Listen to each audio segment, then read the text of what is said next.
Jerry Koosman is probably best known by many as the guy that shares his rookie baseball card with a man named Nolan Ryan. But Jerry Koosman was actually a very accomplished pitcher, and he comes in 10th place on our list for the most strikeouts by any pitcher in the 1970s with 1,587. It wasn't just his strikeout total, though, that made him so noteworthy. He was a huge part of the 1969 Miracle Mets. He won 17 games that season. And then in the World Series, he was the World Series hero. He won Game 2 and Game 5 against the Baltimore Orioles as the Mets upset them. For his career, he was a two-time 20-game winner with a total of 222 career wins. He had over 2,500 strikeouts, which ranks him 34th all-time, and his career ERA was 3.36.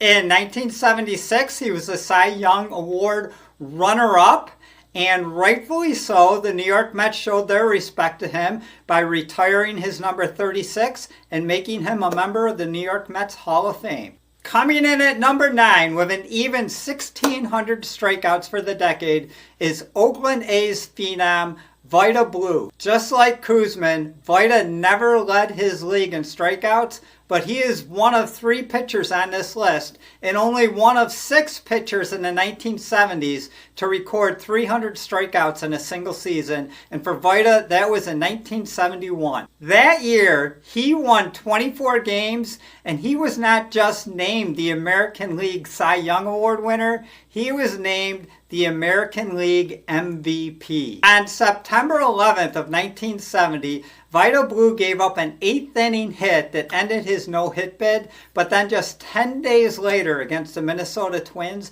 he threw his first and only career complete game no-hitter. For the decade, he was part of the Oakland A's dynasty that won the World Championship 3 times in the 1970s. 3 times he won 20 games or more, and 6 times his ERA was 3.01 or lower. And this is where it already gets good, because the next 8 guys on this list are all in the top 14 on the all-time career strikeout list. And that is why I consider the 1970s to be the decade of the strikeout. And not surprisingly, all 8 of these guys are members of the Baseball Hall of Fame. And coming in at number 8 with 1,767 strikeouts for the decade is LA Dodger Hall of Famer Don Sutton. In high school, Don Sutton was voted to be most likely to succeed. In the 1970s, he did just that. He won 15 or more games 8 of the 10 years during that decade, and his ERA was 3.0 or lower 4 times. He never did win a Cy Young Award, but he finished in the top 5 for Cy Young voting at the end of 4 different seasons. For his career, he won 324 games, his ERA was 3.26, and he struck out 3,574 batters, which ranks him 7th all-time on the strikeout list. In 7th place with 1,841 strikeouts is 1971 Cy Young Award winner Ferguson Jenkins. Jenkins not only won the 1970 Cy Young Award, but in 1967 and 1974 both he was a Cy Young Award runner-up, and in 1970 and 1972 he finished 3rd in Cy Young voting. And at the end of the 1972 season, he had completed 6 consecutive seasons of 20 wins or more. He was never crowned the strikeout king for any single season, but in 1970 and both 1971, he was a runner-up to Tom Seaver both seasons. A career total of 284 wins, 3.36 ERA, he led the league in complete games 4 times. 5 times he led the league in strikeouts to walks ratio. He is one of only 4 major league pitchers to strike out 3,000 batters in a career and yet still have less than 1,000 career walks. His 3,192 strikeouts ranks him 14th all time. Moving right along and coming in at 6th place, possibly the greatest knuckleball pitcher of all time, Atlanta Braves Hall of Famer Phil Niekro. Niekro fanned 1,877 batters during the decade. In 1977, he was the strikeout leader. In 1978, he was a strikeout runner-up. And in 1979, he struck out 200 batters for the third consecutive season. During the decade, Phil led the league in complete games 4 times. He led the league with 20 or more wins twice, and 3 different seasons his ERA was 3.0 or less. Phil threw a no-hitter against the San Diego Padres in 1973. Despite his 164 wins and his very low 3.36 ERA for the decade, during the entire length of the decade, he was never able to compete in a postseason game. For his career, he won 318 games with a 3.35 ERA, and his 3,342 career strikeouts ranks him 13th all-time. Coming in at number 5 with 1,907 strikeouts, the ever-controversial Gaylord Perry. Perry would strike out 200 or more batters 5 times, and he would become the first pitcher ever to win the Cy Young Award in both the American League and the National League. He won the American League Cy Young Award in 1972, and in 1978 he won the National League Cy Young Award.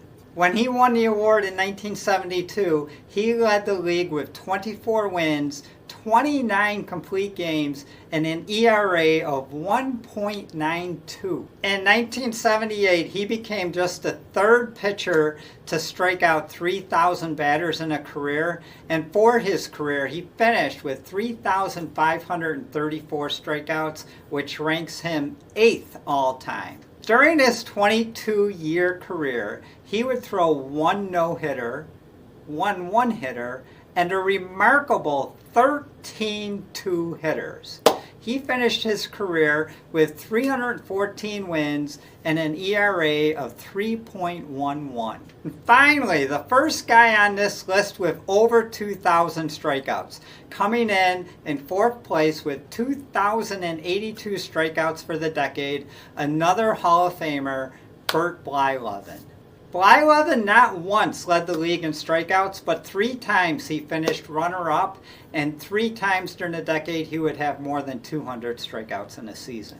During the decade, his ERA was under 3.0 6 times, and in 1973 he led the league with 9 shutouts, recorded 20 wins, and finished 7th in Cy Young Award voting. Unfortunately, Bert played most of the decade on poor teams, but in 1979 he went 2-0 in the postseason with a 1.42 ERA, and I'm happy to report that he helped the Pittsburgh Pirates win the World Series championship that season. Later in his career, in 1987, he would win another World Series championship, this time with the Minnesota Twins. For the decade, he won 145 games with a 2.88 ERA. He had 145 complete games with 39 shutouts, and in 1976, he threw a no-hitter. His career 3,701 strikeouts ranks him 5th all-time. And number 3 is Steve Carlton. He is just the 2nd pitcher on this list to have recorded 300 strikeouts in a single season, having done that in 1972 with a total of 310. He would lead the league again in 1973, and in 1974 he was a runner-up, finishing behind Tom Seaver. For the decade, he struck out 2,097 batters, and for his career, he struck out 4,136 batters, which ranks him 3rd all-time. Steve Carlton was one of the best pitchers during the decade, and in 1972, he led the league with 27 wins, and he would do the same again in 1977 with 23 wins, and win the National League Cy Young Award both of those seasons. His 1972 season was one of the greatest pitching seasons ever. He led the league with a 1.97 ERA, 30 complete games, 316 innings pitched, and his league-leading 27 wins was 46% of his team's 59 wins. He became the first pitcher to be on a last-place team to win the Cy Young Award. For the decade, he won 178 games with a 3.18 ERA. He had 165 complete games, 165, with 32 shutouts. He finished his career with 329 wins, a 3.22 ERA, and he would win 2 more Cy Young Awards in 1980 and 1982. Despite Tom Seaver's 2,304 strikeouts for the decade, he never struck out 300 batters during the decade, and he never struck out 300 batters during his entire career.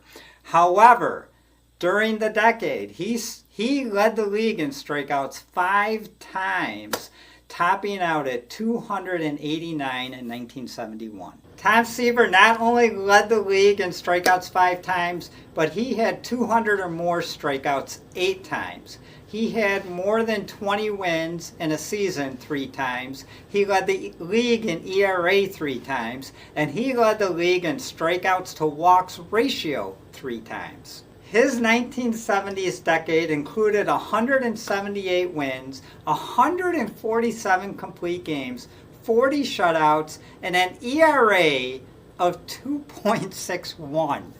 Despite being one of the greatest pitchers in history, he only had 8 postseason starts with 3 wins and a 2.77 ERA. In one of my favorite quotes regarding Tom Seaver, Reggie Jackson once said that blind people come to the ballpark to listen to Tom Seaver pitch. His 20-year career stats include 3,646 strikeouts, which ranks him 6th all-time. He had 311 wins, a 2.86 ERA, and he was a 3-time Cy Young Award winner. Before I move on to number 1, I want to hand out some honorable mentions. First up is the only player in the 1970s to lead the league in strikeouts and not appear on this list, and that is Frank Tanana. Frank spent most of the 1970s being overshadowed by teammate Nolan Ryan, but in 1975 he led the league with 269 strikeouts, and then in 1976 he finished second behind Nolan Ryan with 261. Next, I want to give some credit to the 3 pitchers that did strike out 300 batters during the 1970 season, but didn't end up on this top 10 list. First up is Mickey Wolick, who in 1972 led the league in strikeouts with 308. In 1970 and 1972, he was a strikeout king runner-up, and he would have finished 12th on this list for the decade. Next up is Sam McDowell, who led the American League in 1970 with 304 strikeouts. And lastly is J.R. Richard. He struck out 300 or more batters twice in both 1978 and 1979, and he struck out the 13th most batters in the 1970s. Probably everybody knows that this guy led the 1970s in strikeouts with 2,678 Ks. Not only did Nolan Ryan have a season where he struck out 300 batters, but he struck out 300 batters in a season 5 times during the 1970s, including 1973 when he broke the major league record with 383 strikeouts, and that is a record that I don't think is ever going to be broken.